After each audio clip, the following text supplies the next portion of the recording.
La doyenne des classiques, l'une des courses les plus dures de l'année, c'est ce à quoi aujourd'hui s'attaquent les coureurs de cette 106e édition de Liège-Bastogne-Liège.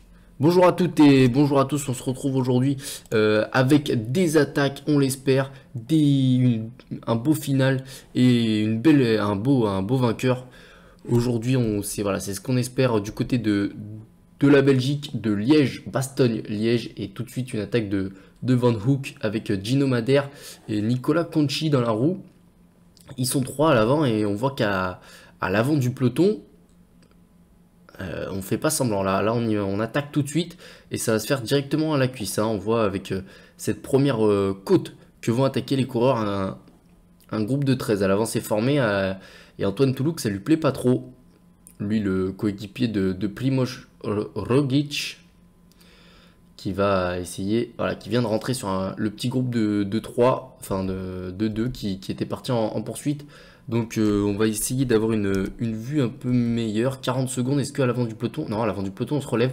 L'échappée de 13 a été validée, assez étonnamment. Je pensais que ça allait plus batailler que ça, enfin plus rouler pour essayer de revenir sur cette échappée. Finalement non. On voit que le peloton l'a validé 1 minute 30 déjà pour les 13 à l'avant. Où on retrouve pour la Bingol, Lieter. Ensuite pour la NTT, Gino Madère et Ben O'Connor. Ensuite on a vu Vladimir Goussens non c'est Kevin Goussens pardon, pour la l'auto avec Van Hoek, Preben Van Hoek, hein, si je dis pas de bêtises. Eh non, pas du tout. Ensuite on a Fabien Doublet pour la Circus Antique groupe Gobert, Nicolas Conchi pour la Trek, il n'a pas de coéquipier. On va aller voir plus à l'avant, voilà comme ça.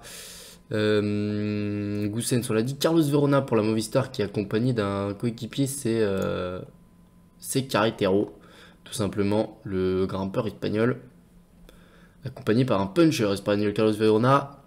Mertens pour la Top Sport Vlaanderen, Alexis Goujard, le baroudeur français, pour la AG2R, la mondiale. James Piccoli, le Canadien de l'équipe Israel Startup Nation. Jan Hirt, le Tchèque de l'équipe CCC. Il me semble qu'on a fait le tour pour les 13 de devant qui ont maintenant 3 minutes d'avance sur le peloton. Comme quoi ça va vite. Et on voit que c'est l'équipe de Maximilian Schachmann. On va retrouver les mêmes concurrents qu'on a retrouvé lors de la Flèche Wallonne avec la victoire bien sûr de Primož Roglič, les Français qui avaient fait un beau tir groupé. Hein. 2e, 3e, 4e avec Julien Lafilippe, Romain Bardet et David Gaudu dans cet ordre-là. Van der Poel, Yates, Hirschi aussi, pourquoi pas. Attention à Marc Hirschi, même si bon cette année... non, ça c'était sur la Flèche Wallonne. Attention à Marc Hirschi parce que même si bon cette année ça risque d'être dur pour lui, mais c'est un très bon coureur en devenir. Du côté de l'Amstel, on avait plus vu Mollema, Yates, Fuglsang. Gaudu avait fait quand même 5e. Formolo aussi, attention à lui. Et Dylan Teuns qui avait fait 11e lors de l'Amstel, qui a fait 7e lors de la Flèche Wallonne. Enfin voilà. En tout cas, nous, on a un peu décrit l'envers du décor. On va un peu plus s'intéresser à la doyenne dans son ensemble. Hein, la doyenne 106e édition, comme je vous l'ai dit au départ, 254 km en tout. On a la première édition de cette classique, donc qui est la plus ancienne, comme son nom l'indique, la doyenne, 1892. Léon Hua qui s'impose, qui en a gagné 3 en tout, Léon Hua, mais il a gagné surtout la première en 1892, avec quand même dans ces années-là une classique qui était un peu controversée, puisqu'elle commence en 1892, puis en 1895, elle marque un coup d'arrêt jusqu'en 1907, et on la retrouve à partir donc de 1908, mais pour s'arrêter 6 ans plus tard avec la Première Guerre mondiale, en 1914. Elle va jusqu'au bout, elle s'arrête jusqu'au bout de la guerre Donc elle reprend en 1919, puis se réarrête à cause d'une nouvelle fois la Deuxième Guerre mondiale en 1940. Donc voilà, pas d'édition 1940, 41 et 42. Et on la retrouve ensuite en 43, mais pas en 44. Et on la retrouve après, depuis maintenant 1945. Cette classique qui a été remportée par tous les plus grands, hein, notamment Eddy Merckx, qui l'a remporté, qui est le recordman de victoires, à 5 victoires, mais ils sont que 17 à avoir la remporté plus d'une fois cette classique, ce qui est quand même marque que voilà, les vainqueurs changent de façon assez régulière. Et surtout, voilà, derrière Merckx, on a quand même Valverde et Argentine qui sont les deux seuls à être à 4. Puis ensuite, on a d'autres coureurs qui arrivent à 3, à 2. Et pour la petite anecdote, je pense que certains en seront friands. On va quand même aller voir la tête de course. Voilà, tout se passe bien dans la tête de course. Les deux premières côtes ont été avalées. Maintenant, on va rentrer dans une partie un peu plus roulante, ou qui va être voilà, moins accidentée pour les coureurs, jusqu'à la première côte, hein, la côte le côte de Mont-le-Soie. Puis ensuite, on aura les enchaînements, côte de Wanne, côte mur de Stoke, ensuite on aura le Maquisard, non, la côte de la Haute-Levée, puis ensuite col du Rosier, le col du Maquisard, voilà, la côte de la Redoute, puis après côte des Forges, et pour finir la Roche-au-Faucon, pour cette arrivée à Liège. Donc oui, reprenons là où on en était, puisque là on va avoir un léger moment creux, hein, parce que les coureurs, voilà, après 50 km, même pas 45 km, une échappée qui est partie très facilement, 4 minutes 40 d'avance. La petite anecdote, c'est qu'en 1957, on a deux vainqueurs dans cette édition 1957, Jermaine Derricke et Franz Schuben, pardon. Franz Schuben. Alors, qu'est-ce qui s'est passé? Moi, au début, je me pensais que c'était voilà, deux coureurs qui arrivent vraiment proches l'un de l'autre, et que du fait que, voilà, avec les moyens du moment, un peu comme, pour ceux qui se souviennent, une Edvald Boasson-Hagen et Marcel Kittel sur le Tour de France, c'était du côté du Puy-en-Velay, il me semble. Je dis peut-être une bêtise, je vais essayer d'aller vérifier. En tout cas, le réel vainqueur, on sait qui est le réel vainqueur, c'est Derricke, puisque Derricke passe la ligne en premier et avec 3 minutes d'avance sur Schuben. Alors qu'est-ce qui a bien pu faire que Schuben soit crédité vainqueur avec Derricke? Si je vous dis Paris-Roubaix 2015 et Paris-Roubaix 2006, peut-être pas de 2015, mais le 2006 c'est très très marquant, forcément. Vous pensez passage à niveau. Passage à niveau, Fabian Cancellara qui passe. On avait un groupe de 3 aussi derrière qui était passé avec Flecha, il me semble qu'il y avait. Dans ce groupe-là, il y avait Balan aussi, il me semble.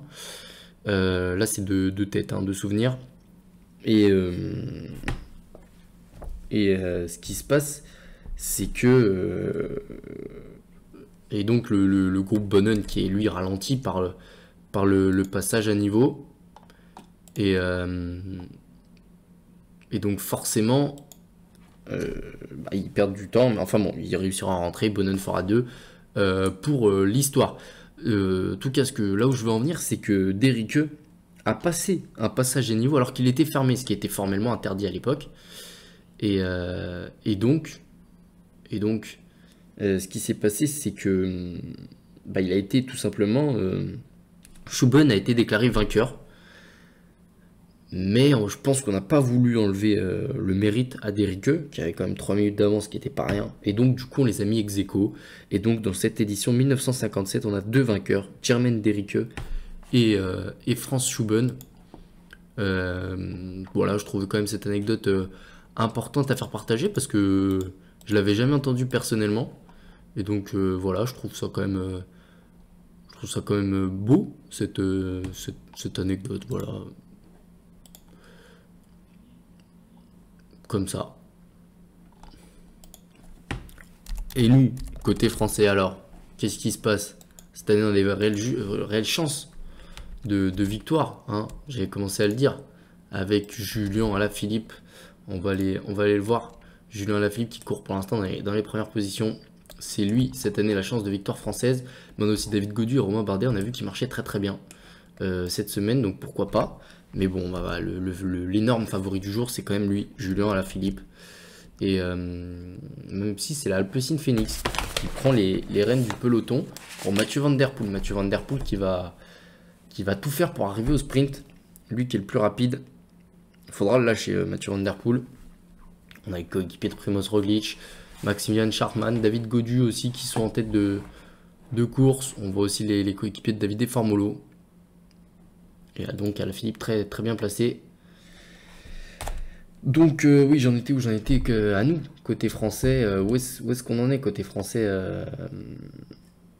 en termes de victoire sur la doyenne des classiques? Bah, c'est pas très glorieux. Hein. On a que 5 victoires en tout. Alors, il m'en manque un, parce que j'en ai noté 4. J'ai noté Trousselier en 1908, qui est le premier vainqueur non belge sur la doyenne. On a ensuite Dan Guillaume en 1949, donc qui vient gagner. Succédé de Jacques Anquetil en 1966. Et la dernière victoire en date, c'est Bernard Hinault. Bernard Hinault en 1980 et en 1977. Voilà, c'était celle-là qui me manquait. 1977 et 1980 pour Bernard Hinault.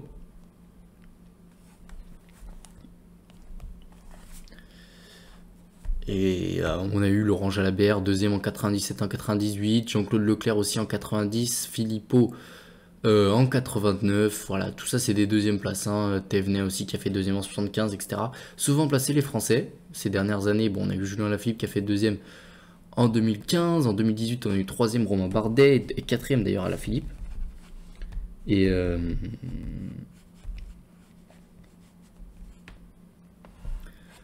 forcément, on attend cette victoire depuis 40 ans maintenant. C'est la 40e année que les Français attendent cette victoire.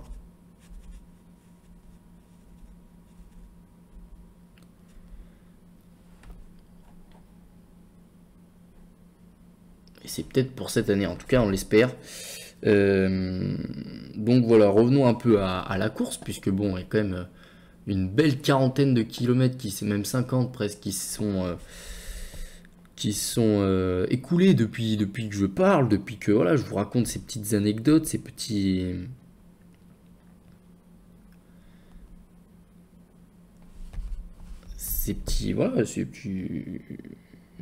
gâteaux pour vous voilà, pour amplifier votre culture vélo. Et donc toujours la team UAE avec Mirza, j'allais dire libyen, mais non, c'est pas Libye, c'est UAE, c'est le drapeau des Émirats Arabes Unis, il me semble, qui est représenté ici. Et oui, c'est ça, le drapeau de comment on dit d'ailleurs ceux qui viennent des Émirats Arabes Unis, un Émirati peut-être, non. Par rapport à dans une équipe voilà, de son pays, c'est beau parce qu'on n'en voit pas souvent. Par exemple, voilà, on a à l'avant Léo Vincent, français dans une équipe française, Remco Evenepoel, belge dans une équipe belge. Donc voilà, ça on a l'habitude. Même on voit les Astana en tête, on connaît Alexei Loutchenko dans cette équipe kazakh. Et donc je suis allé vérifier. Donc Fletcha, Balan et Bonnen ont été stoppés par ce passage à niveau. Et les trois qui étaient devant, c'était Goussev, Oste et Van Petegem, qui finalement se feront reprendre dans le final. Et ils viendront s'incliner au sprint derrière Tom Bonnen. Ces trois coureurs, dont deux de la Discovery Channel, hein. Les successeurs entre guillemets de l'US Postal notamment. Voilà, où notamment est passé un certain Alberto Contador dans cette équipe Discovery Channel, vainqueur du Tour en 2007, cette équipe. Et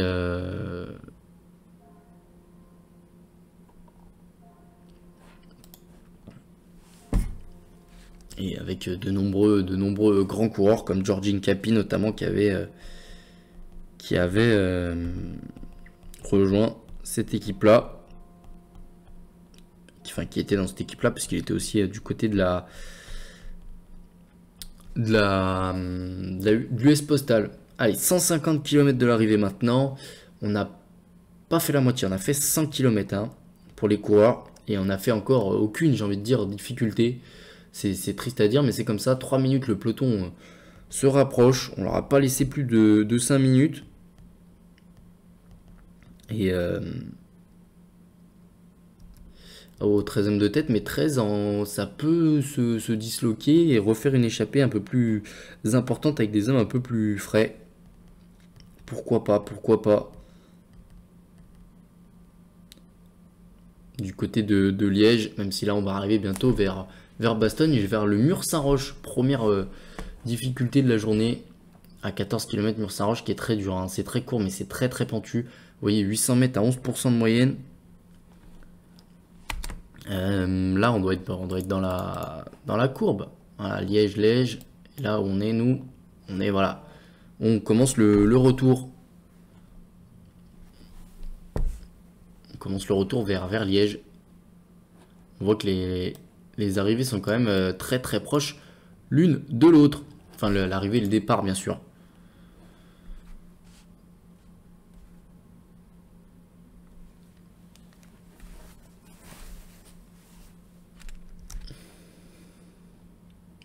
Avec toujours Antoine Toulouk, Mirza et Bodnar qui roule, Léo Vincent aussi, Remco Evenepoel, le jeune belge qu'on attend énormément hein, du côté de la Belgique, notamment pour les grands tours qui n'ont pas connu un podium depuis le Giro. Ça doit être 2012 et le podium de Thomas de Gendt, hein, comme quoi avant d'être d'une machine à rouler, il pouvait faire de beaux résultats. Notre ami Thomas de Gendt.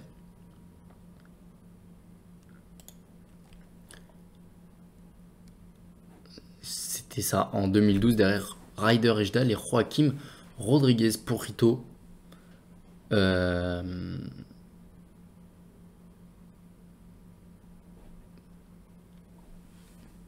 Thomas de Gendt qui avait fait 3ème, il me semble qu'il avait gagné une fois aussi en haut du Stelvio, hein, si je dis pas de bêtises. Il me semble qu'il était allé gagner en haut du Stelvio. C'est ça. Il était allé gagner en haut du Stelvio lors de l'avant-dernière étape. Il avait repris plus d'une minute à tout le monde. 1 minute à Cunego, 2,50 après à Nivet qui arrive 3ème. C'est là où il va chercher son podium, le Belge. Et c'est la preuve qu'il récupère très bien des efforts, même s'il en fait beaucoup pendant les grands tours. Il n'a pas besoin de... Enfin, il récupère très bien, donc il n'a pas besoin de compter au compte-goutte ses coups de pédale, même si bien sûr, si on veut performer dans un grand tour, il faut compter ses coups de pédale. Alors qu'on a un lâché là, avec une chute, c'était encore de la Sport Wallonie, la Sport Vlaanderen, pardon, c'est De Ketele qui est tombé avec Léo Vincent, qui mène toujours la tête du peloton. À l'arrière du peloton, on va aller voir, on voit Fabien Grelier. Hein. Et comme quoi, là, Léo Vincent roule très fort parce qu'on voit Franck de Bonamour, Romain Sicard et Fabien Grelier qui ont du mal là. Ils sont obligés de se mettre en danseuse, de relancer très fort pour essayer de suivre, juste de suivre ce peloton. Mais bon, ces coureurs-là, hein, on n'est pas intéressé. Rafał Majka, tiens, qui pourrait quand même essayer de filer un coup de main à Maximilian Schachmann, qui est dans les toutes dernières positions. On voit Williams pour la Bahrain McLaren de Dylan Teuns aller chercher un bidon.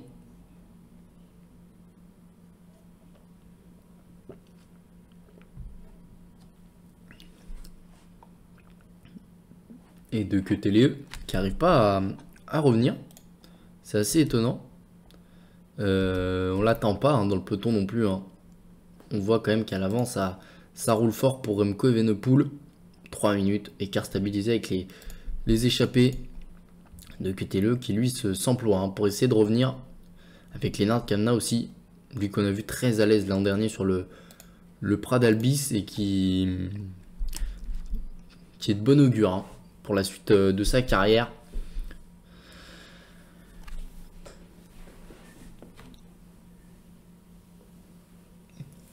Les échappées qui rentrent maintenant dans les 117 derniers kilomètres, les 117 kilomètres les plus durs de ce Liège-Bastogne-Liège, de cette doyenne, avec, comme on l'a dit, toutes les côtes répertoriées. En tout, on a 9 qui sont répertoriés, même 10 qui sont répertoriés.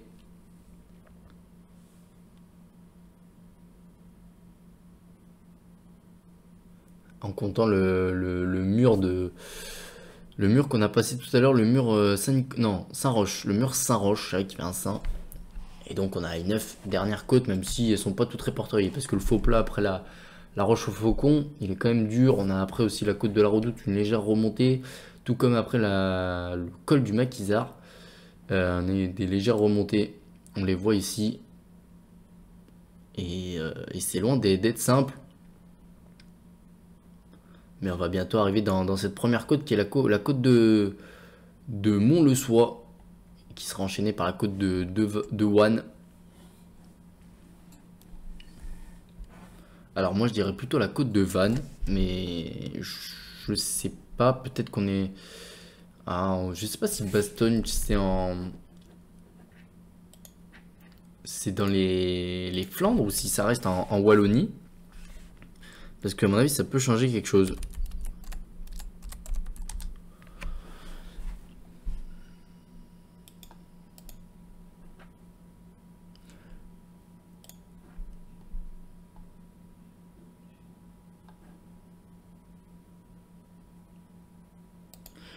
Et c'est en Wallonie, Bastogne, donc c'est la côte de Wanne. Si c'était de l'autre côté, du côté de la Flandre, ça aurait été plutôt la côte de Vannes et de Ketele qui a pas réussi à rentrer. Je pense que malheureusement pour lui, ça a sonné son glas là, cette chute au mauvais moment, au moment où la course allait s'emballer. Il valait mieux que tomber 20 km avant. Même s'il valait mieux ne pas tomber, on est d'accord. 2 minutes là, juste pour les échapper. Ça roule fort dans le peloton. C'est Mirza là qui a augmenté le rythme avec Grégard dans la roue, Evenepoel. Là, on va arriver bien placé au pied de cette première côte. Et on voit quand même les favoris. Hein. On va essayer d'aller voir par au-dessus. Voilà, les favoris bien placés. On voit la Philippe, Reichenbach qui est là pour David Gaudu, Lutsenko qui est là pour Fuglsang. On voit Bardet aussi qui est là, Van Der Poel, Formolo, Kruijswijk, Roglic, Dan Martin aussi. On est vigilant hein. Du côté des favoris et du côté de l'échappée, l'écart continue de diminuer. Dans cette côte de Mont-le-Soie, ça y est, on y est dedans. Là pour les échappées, on va prendre à gauche et là ça va monter plus, de façon plus sévère. Là on était plus sur des pentes à 2-3%. Et voilà, là on passe tout de suite sur du 5 et on voit à droite la route qui se cabre. D'autant plus, ce qui veut dire qu'on va arriver voilà, sur du 7-10% maintenant. Et on va aller voir au fond de la classe ce que ça va créer du côté des derniers dans le peloton. Il va falloir bien relancer. Il y aura sûrement des cassures. Hein. On voit déjà au pied là les coureurs de l'équipe Top Sport qui sont à l'ouvrage et qui sur cette relance là, après la descente, vont devoir vraiment s'employer pour espérer rester dans le peloton. D'autant plus qu'après ça sera pas fini. Après il y aura la côte de Wanne où alors qu'on a des problèmes un peu de caméra. Et voilà, il y a des premières cassures qui ont commencé à se faire. Là ça y est. On en voit une là au niveau de Plancart. Edouard Plancart avec dans la roue Backland. Yann Backland, c'est plus étonnant ça. Le vainqueur d'une étape sur le Tour de France 2013. C'était du côté d'Ajaccio peut-être.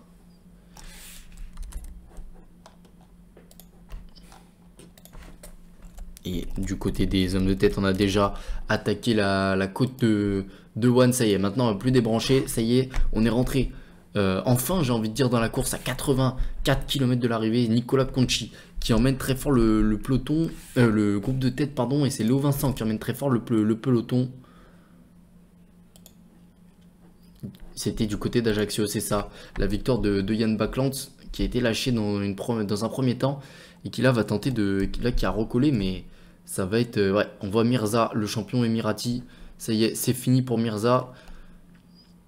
Mortier, Bonamour, qui sont aussi là dans les dernières positions et pour qui ça sera très compliqué.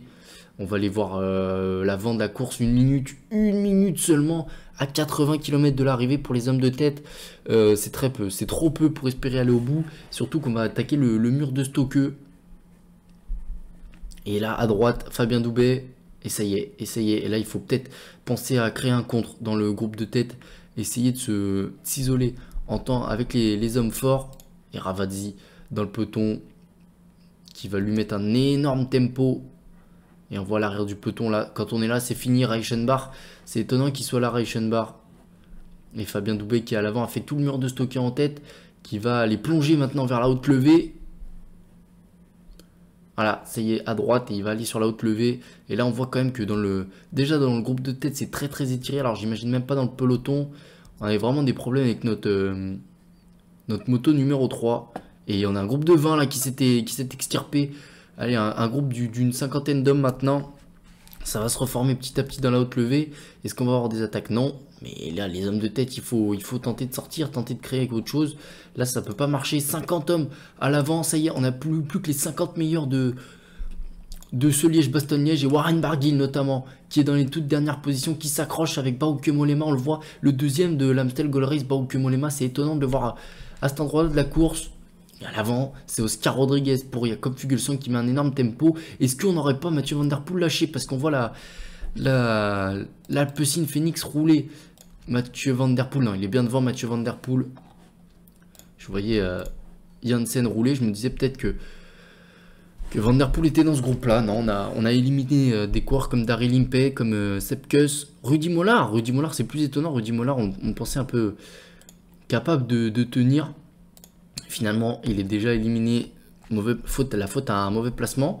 C'est pas bon ça pour David Gaudu qui est obligé de faire travailler Kylian Franchini à l'avant. Il a plus de coéquipier David Gaudu. Si, il en a un. Il a Valentin Madouas. Mais voilà, ils sont plus que deux. Il pourrait être plus avec notamment Reichenbach qu'on a vu mal placé. Et donc forcément, Sébastien Reichenbach qui n'est plus dans le groupe de 44 qui est à l'avant. Et c'est là, le vainqueur est là. Honnêtement, je vais rien vous apprendre. Le vainqueur est ici. Même le groupe de 19 derrière, je suis même pas sûr qu'il rentre. Ça serait bien quand même parce que j'ai vu Kevin Genietz notamment qui figurait pour David Gaudu et Gino Madère, lui, qui attaque le col du Rosier en tête. Alors, le col du Rosier, c'est le plus long, 4,3 km, mais c'est pas le plus pentu. 6% de moyenne, avec un maximum à 10% quand même. Voilà, c'est quand même pas mal. Et devant, c'est toujours Harper qui est à l'avant et qui fait le travail pour la Jumbo Visma. Et on va voir notre caméra numéro 3 va permettre de remonter certains groupes dans ce col du Rosier parce que je pense pas qu'il se passera quelque chose. On reste quand même à l'affût. Devant, on n'a toujours pas fait la différence pour les hommes de tête. On reste à 13. C'est assez étonnant parce que maintenant, on va faire que monter et descendre. Donc les meilleurs éléments ont tout intérêt à s'extirper. Là, on voit quand même qu'il y a des gros groupes. Hein, avec Pedrero, non, c'était Carretero qui était là. Hein. Ces Espagnols, ça se ressemble. Leur nom. Et voilà. Alors, on n'est plus qu'11. On a deux hommes qui ont été lâchés. Et on voit Carlos Verona là, qui a mis le clignotant. Carlos Verona, on n'est plus que 10 à l'avant. On va les énumérer. Gino Madère pour la NTT qui emmène Ben O'Connor. On a toujours les deux lotos avec Van Hook et Goossens. Carretero, le dernier représentant Movistar parce que Carlos Verona vient de se faire même reprendre par le peloton. Ensuite, on a Nicolas Conchi pour la Trek. Yann Hirt pour la CCC. La Bingol est toujours représentée par Lieter.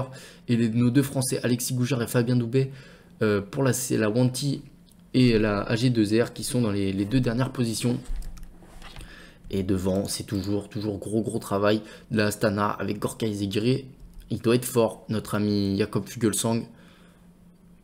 Et là, lui, il doit pas se faire des amis par contre, Jakob Fuglsang, parce que à rouler comme ça, on voit Jungels aussi lâcher, c'est plus étonnant. Le vainqueur en 2018, est-ce que Valverde est toujours à l'avant? Est-ce que Valverde est toujours à l'avant? On l'a pas encore cité, Alejandro Valverde. Équipe Movistar, il est là. Alejandro Valverde, il me semble qu'il est devant. Et attaque à l'avant du groupe de tête. Attaque dans le groupe de tête, Valverde est là. 40 coureurs. Et non, finalement, on reste quand même au train. Mais ça fait mal, on a augmenté le rythme. Il serait temps dans ce col du Maquisard d'augmenter le rythme. Plus que 30 secondes d'avance sur les favoris. Et ça, il y a Ben O'Connor qui en a mis une, mais il s'est relevé tout de suite. On est plus que 9. Ça a eu le mérite de faire lâcher un coureur, mais on n'a même pas le temps de voir qui est lâché, qu'il est déjà repris par le peloton. Carretero et Van Hoek, ça y est, qui sont sortis. Et Gino Madère, personne n'a pu leur répondre. Et ils sont déjà fait reprendre par le peloton, les autres. Fabien Doubet et ses coéquipiers, enfin ancien compagnon d'échappée maintenant, avec Valentin Madouas maintenant à l'avant, au pied bientôt de la côte de la Redoute. C'est là que tout va se jouer dans ce final. Et il va falloir lâcher Mathieu Van Der Poel. À l'avant, Madère a lâché Carretero qui vient de se faire reprendre par le peloton. C'est Gino Madère qui est... Non, c'est Van Hoek, pardon, excusez-moi, qui est à l'avant. Et qui est le dernier escapé de l'échappée. Mais on va regarder le peloton qui va fondre sur lui dans cette côte de la Redoute avec une route étroite. Il faut être bien placé pour les favoris. Au-delà de la 15-20e place, c'est fini. Et Van Der Poel, il a pointé la route d'Alaphilippe. Il a pointé la route d'Alaphilippe. On voit Goujard et Galopin dans les dernières positions. J'ai eu peur que ça soit Romain Bardet. On voit Calmejeune aussi qui est là. C'est bien Calmejeune. Bardet peut-être un peu loin, tout comme Godu. Allez, on va arriver dans cette côte de la Redoute là. On va tourner sur la gauche. Ensuite, un virage droite. Et ça y est. Ça y est, ça monte. Et on voit Krochweig qui se place en tête avec James Knox dans la roue. Et Valentin Madouas qui a donné son dernier relais pour David Gaudu. Fuglsang en 3ème position. Yates 4ème, 5ème pour Alaphilippe qui tente d'aller chercher tout de suite la roue de Jakob Fuglsang. Julien Alaphilippe, voilà, qui paraît plutôt bien dans cette côte de la Redoute. Bernal qui est aussi là. Bernal, on n'en a pas parlé, mais pourquoi pas. Attention à Egan Bernal. Et le groupe de 40 qui va rester autour de 40. Peut-être qu'on a les anciens échappés lâchés, aussi des coéquipiers comme Izagirre qui a fait beaucoup de travail. Landa, attention Landa, qui est en train de se faire décramponner. Roglic en dernière position du peloton. C'est Krochweig à l'avant qui met le gros tempo et qui met en difficulté son propre leader, qui est à l'avant du peloton. Primoz Roglic à 33 km maintenant de l'arrivée. Ça y est, ça va plus débrancher. Barguil lâché, malheureusement. Il doit attendre, je pense, Mikel Landa et collaborer avec lui. Essayer de rentrer là dans la descente, mais... Parce qu'on va bientôt arriver dans la côte des Forges.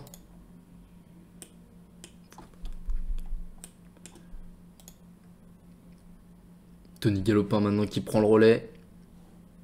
Là, dans ce faux plat avant la côte des Forges, on voit Marc Soler qui est bien placé.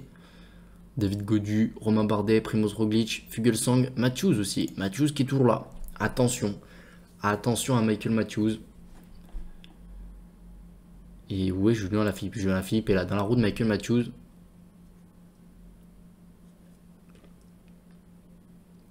Et Julien Alaphilippe, on voit qu'il est jamais tranquille. Tout à l'heure c'était Van Der Poel dans sa roue. Maintenant c'est Formolo.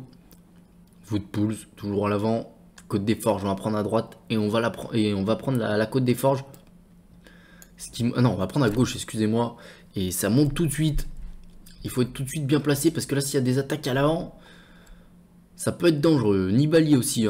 Nibali qui a lui notamment gagné 2 monuments, Milan-San Remo et Tour de Lombardie. Mais ça paraît compliqué là pour Nibali qui s'est rassis. Krochweig qui met un énorme rythme. Là, dans cette côte des Forges, personne ne peut attaquer. Et c'est Dylan Teuns finalement qui le fait au moment où il s'écarte. Et on a un groupe de 6 qui s'est extirpé. Et c'est Romain Bardet qui fait l'effort. Alaphilippe le fait pas.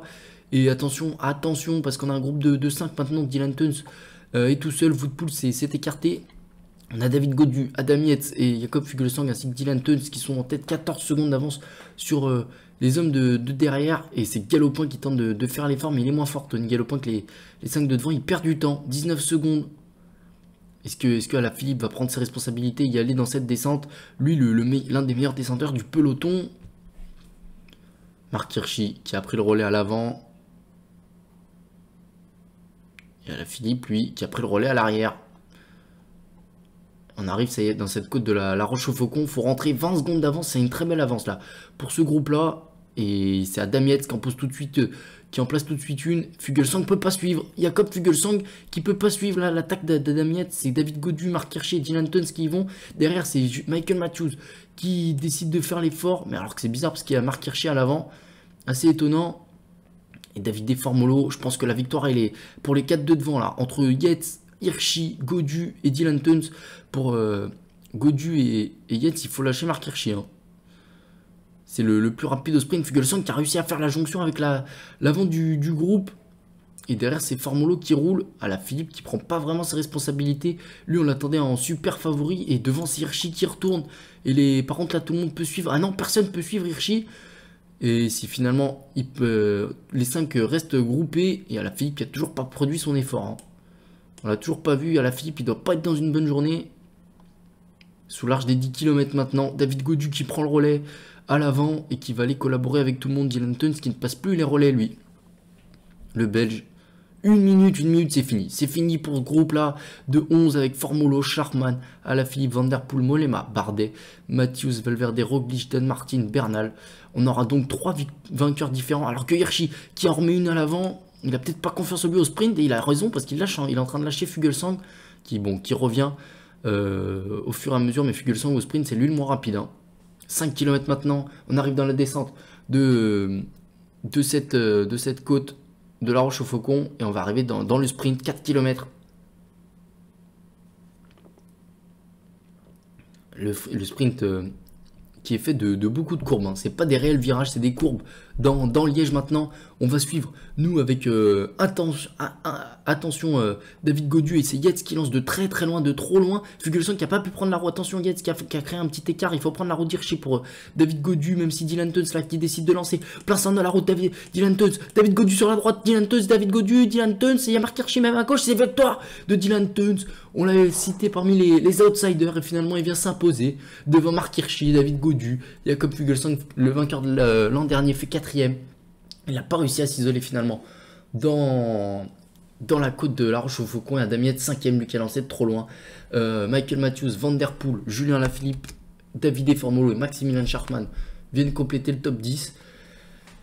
Et ben quelle course on a eu hein, avec si c'était une attaque hein, quand même dans la côte des Forges. Cette attaque elle est venue de Adamietz dans la côte des Forges qui est sortie. Ils ont fait le trou et ils étaient pas loin devant hein. Il y avait juste un petit écart à combler, un extra punch comme on appelle ça à faire. Personne n'a voulu le faire, tout le monde a laissé le bien aux autres de le faire et finalement on finit avec plus d'1 minute d'avance sur la ligne d'arrivée pour le groupe de 5 entre Dylan Teuns, Marc Hirschi, David Gaudu, Jakob Fuglsang et Adamietz. Et David Gaudu qui vient une nouvelle fois faire un beau résultat sur la doyenne des classiques qui l'an dernier avait fait 6ème, cette année c'est 3ème. C'est beau pour David Gaudu. Et puis bon, bah, comment ne pas parler de la déception, c'est Julien Alaphilippe hein, qu'on n'a jamais vu prendre ses responsabilités, qu'on n'a jamais vu faire...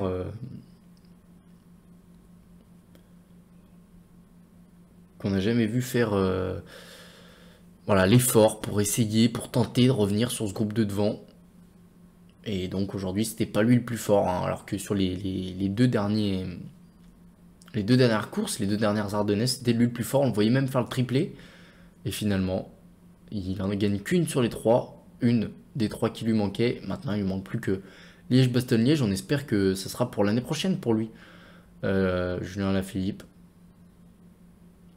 En attendant les derniers arrivés, ça y est, c'est Mirza qui arrive à 34 minutes et 56 secondes du vainqueur du jour. Le vainqueur, vous allez le découvrir ici, c'est Dylan Teuns. David Gaudu qui avait parfaitement joué. Il a tenté de déborder Dylan Teuns là, mais c'était trop dur. Et ça se joue quand même pas à grand chose parce qu'on voit que David Gaudu fait 3ème alors qu'il a un demi-vélo de retard sur Dylan Teuns. Dylan Teuns, fallait pas lever les bras trop tôt. Hein. Il fallait pas lever les bras trop tôt. S'il lève les bras trop tôt, pardon. Il se fait passer par Marc Hirschi qui avait quand même bien lancé là sur la gauche. C'était lui qui était en tête au départ et puis Dylan Teuns a déboîté sur la droite de Jakob Fuglsang plein centre de la route. Ils sont revenus sur Adam Yates qui avait lancé trop loin. Et il a gardé l'avance. Donc nous, on va aller tout de suite au podium. Mais voilà, avec cette victoire de Dylan Teuns, Marc Hirschi et David Gaudu complètent le podium. Et on vous remercie de nous avoir suivis hein, pour une victoire belge en Belgique. Le dernier à avoir gagné, c'était Philippe Gilbert en 2011, si je dis pas de bêtises, le dernier belge à avoir gagné. La meilleure équipe, c'est le Team Sunweb. Et c'est ça, la dernière victoire, c'est 2011, c'est Philippe Gilbert. En tout cas, nous, on vous remercie de nous avoir suivis. On dit à très vite, parce qu'il y a le Tour de Romandie qui arrive, et il y a surtout le Giro d'Italia. Allez, à très vite, et prenez soin de vous.